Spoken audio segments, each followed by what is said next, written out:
For dispatching packed exhibits to experts, it is necessary to observe certain procedures and formalities for extracting maximum assistance from them and for sealing up of all possible legal loopholes in establishing the identity of the exhibits and their continuity of possession, otherwise called the chain of custody.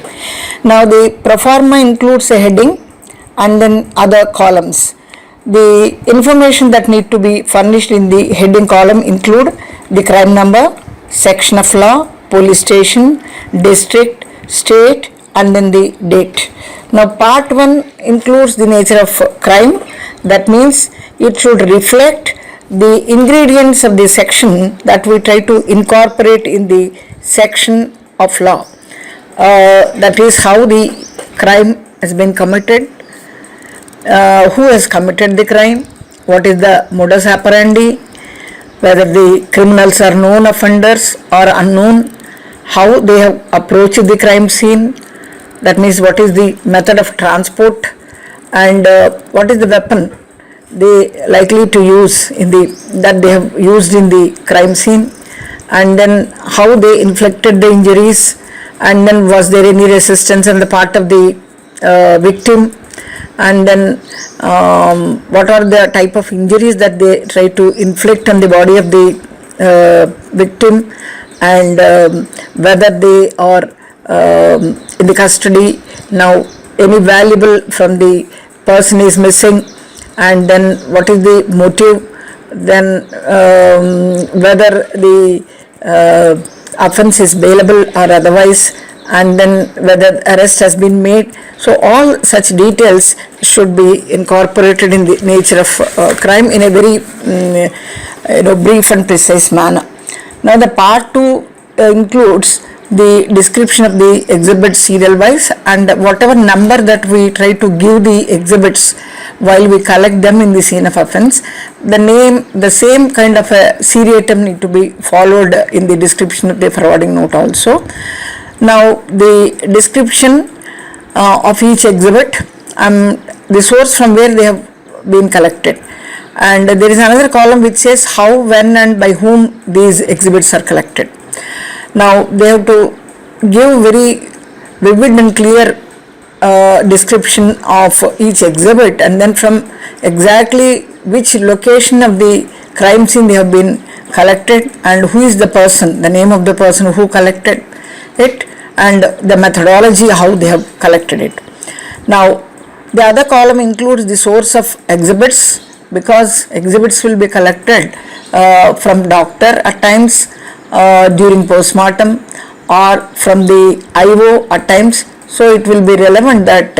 depending upon the source of exhibit, who has collected and which institution has collected, that detail need to be given in the source of exhibits. Now, remarks column is specifically provided, which will give extra information as to how in case the fragile items are there in the parcel, how they need to be handled, and then how the parcel need to be opened, and the number of seals that have been affixed on the parcel, and what is the rank and the police station of the officer, investigating officer who is affixing the seal. These details will be incorporated in the list of exhibits column. Then we have a very crucial and important part of the forwarding note, which is called the nature of examination required. That means the exhibits that are listed in the part 2, and each one of which what type of examination exactly the IO is looking for. He'll be asking that to the expert, so that the required examination conducted on each of them, and a cogent kind of a report can be generated out of it.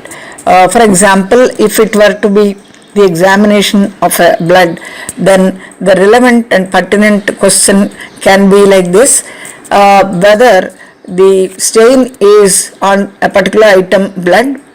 and if so, whether it is human blood, and if human blood, the group it belongs to, and then whether the group and count tally with a given standard will be some of the questions that the IO would like to put to the expert. Now, the part 4 column of the forwarding note includes the particulars of persons in the custody, their name, their occupation, age, sex, date of arrest, whether on bail, in custody, what is the court. So these details will help the expert in understanding the urgency of the case. If somebody is likely to go on bail, and these reports need to be submitted within that stipulated time, for that purpose it's relevant that this column need to be filled in. Now, report should be accompanied by a certificate from the competent authority. In this case, it can be magistrate or superintendent of police, and the significance of this particular certificate is to authorize the concerned expert to examine the exhibit sent to him in connection with the case, and then the necessary breaking them into pieces or removing a portion of it for the purpose of examination can all be done. Now, whatever seal we try to put on the parcel, the same seal should be used throughout for all the articles, and the specimen seal on the forwarding report should be sealing wax and not in ink, and a copy of the label in the same writing may be made in a carbon process, or a duplicate should accompany